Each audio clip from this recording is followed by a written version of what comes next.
নমস্কার বন্ধুরা, আজকে আপনাদের একটা বিকেলের টিফিন আমি রান্না করে দেখাবো। বিকেলের টিফিনে আমি করছি নিরামিষ চাউমিন। নিরামিষ চাউমিনে আমি কোনো পেঁয়াজ ডিম ব্যবহার করছি না, আমি শুধুমাত্র ব্যবহার করছি কিছু সবজিগুলোর মধ্যে আলু আছে, এখানে গাজর কেটে রাখা আছে, আর নিয়েছি বিনস কুচানো, টমেটো কুচি, ক্যাপসিকাম কুচি, আর নিয়েছি ভেজানো কিশমিশ। আর ওপর থেকে পরে আমি লাস্টে চাউমিনটা নামানোর সময় আমি কাজু বাদাম এখানে নিয়েছি, অল্প একটুখানি নিয়েছি, ওপর থেকে ছড়িয়ে দেবো। আর নিয়েছি এখানে কাঁচা লঙ্কা। এরপর আমি একে একে করে প্রত্যেকটা সবজি কড়াইতে তেল দেব, দিয়ে ভাজতে থাকবো। তবে আমি এখানে একটা কথা বলে রাখি, আমার ভিডিওগুলো আপনারা যারা দেখেন প্রত্যেকেই দেখতে পান যে আমি প্রত্যেকটা রান্নায় সরষের তেলে করি, সাদা তেল ব্যবহার করি না।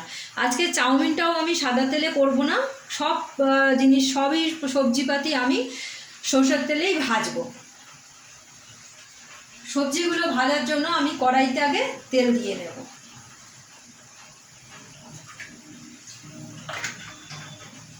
এরপর কড়াইটা তেলটা একটু গরম হয়ে গেলে এর মধ্যে আমি একটা একটা করে সবজি ভেজে ভেজে আমি তুলে নেব। প্রথমেই আমি আলুটা দিয়ে দিচ্ছি। আলুটা লাল করে ভেজে তুলে নিয়ে তারপরে গাজর বিনসটা একসাথে ভেজে নেব।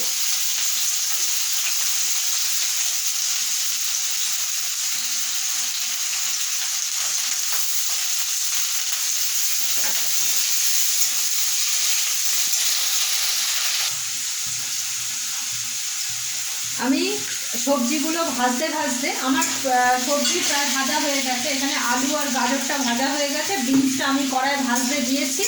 আর তার মধ্যে অন্য একটা সাইডে আমি বসিয়ে দিলাম চাউমিনটা সিদ্ধ করতে। চাউমিনটা সিদ্ধ করার সময় তাতে আমি 1 চামচ সাদা তেল দিয়ে দেবো। সাদা তেল দিলে চাউমিন একটার সাথে আরেকটা লেগে যাবে না। এরপর চাউমিন সিদ্ধ করে যখন আমি জল ঝরাতে দেবো তখনও 1 চামচ তেল আমি তাতে মাখিয়ে নেবো। এরপর চাউমিনটা সিদ্ধ হতে থাক, ততক্ষণ আমি আরও যে সবজিগুলো রয়েছে সেগুলো ভেজে নেব।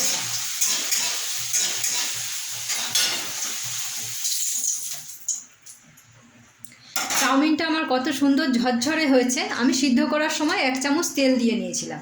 এবার চাউমিনটাকে নামানোর পরেও আমি একটু সাদা তেল এখান থেকে ছড়িয়ে আমি সাদা তেলটা মাখিয়ে নিচ্ছি। এতে চাউমিনটা একটার সঙ্গে আরেকটা লেগে যাবে না। দেখুন চাউমিনটা আপনারা দেখলেই বুঝতে পারবেন কত সুন্দর ঝুরঝুরে হয়েছে। এরপর কড়াইতে আমি আরও তেল দেব। কিছুটা তেল দিয়ে কড়াইটা অনে দেব, দিয়ে গরম করতে থাকবো তেলটা। আর সবজিগুলো আমার ভাজা হয়ে গেছে, শুধু আমি টমেটোটা কিছু করিনি, কাঁচাই রেখেছি। এরপর তেলটা গরম হয়ে গেলে আমি চাউমিনগুলো তেলের মধ্যে দিয়ে দেব।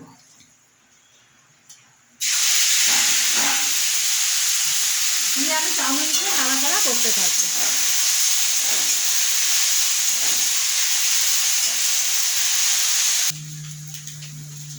চাউমিনটা কড়াইতে দেওয়া আছে, এটা নাড়তে নাড়তেই তার মধ্যে দিয়ে দেব নুন।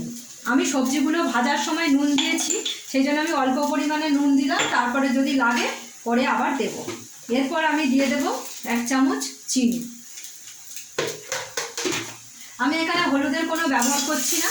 আপনারা চাইলে এর মধ্যে সামান্য 1 চামচ মতো, যেটা আমি তেল ব্যবহার করেছি যে চামচের, সেই চামচের 1 চামচ সয়া সস ব্যবহার করতে পারেন, যাতে এতে চাউমিনের একটা সুন্দর কালার আসবে। কিন্তু আমি এখানে কোনো সস ইউজ করছি না।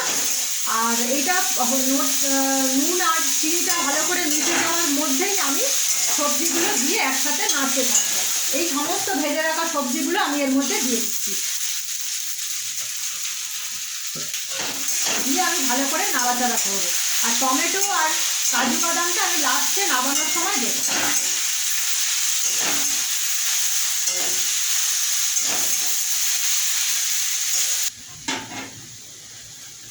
এরপর চাউমিনের মধ্যে আমি দিয়ে দেবো কুচানো টমেটোটা আমি আগে দিয়ে নিই, নামানোর সময় দিচ্ছি। আর দিয়ে দেবো কুচানো কাজু বাদাম।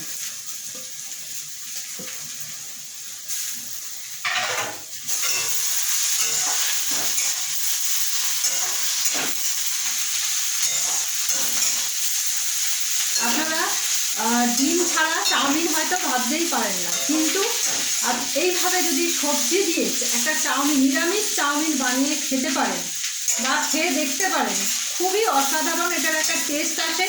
এটা দোকানের চাউমিন যেমন একটা কালার আসে, সেই কালারটার জন্য এখানে সয়া সস আমি ব্যবহার করিনি। যেহেতু এটা বাড়ির চাউমিন হচ্ছে, আমি অতটা স্পাইসি করছি না আপনাদের দেখানোর জন্য, শুধুমাত্র এটা একটা হালকার ওপর দিয়ে চাউমিন করলাম। খুবই টেস্টি, আপনারা করে খেয়ে দেখতে পারেন এই চাউমিনটা। আর খুবই চটজলদি চাউমিনটা হয়ে যায়। সবজিগুলো একটা একটা করে ভেজে নিয়ে আমি করলাম, কীভাবে করলাম পুরোটাই আপনাদের কাছে আমি দেখালাম।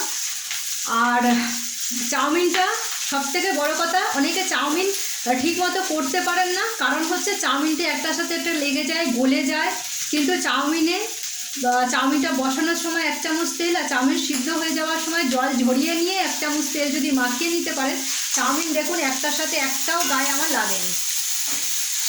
চাউমিনের এটাই একটা বিশেষত্ব, যে চাউমিন যদি গায়ে না লাগে বা জড়ায়, সেই চাউমিন খেতে কিন্তু খুব সুন্দর হয়। আমার আজকে বিকেলের একটা জল খাবার আপনাদের সাথে শেয়ার করলাম। আপনারা প্লিজ চাউমিনের ভিডিওটা দেখবেন, আর বানিয়ে খেয়ে দেখবেন, দেখে কমেন্ট করবেন যে কেমন হয়েছে। ঠিক আছে, আজকে এইটুকুই। নমস্কার, শুভরাত্রি।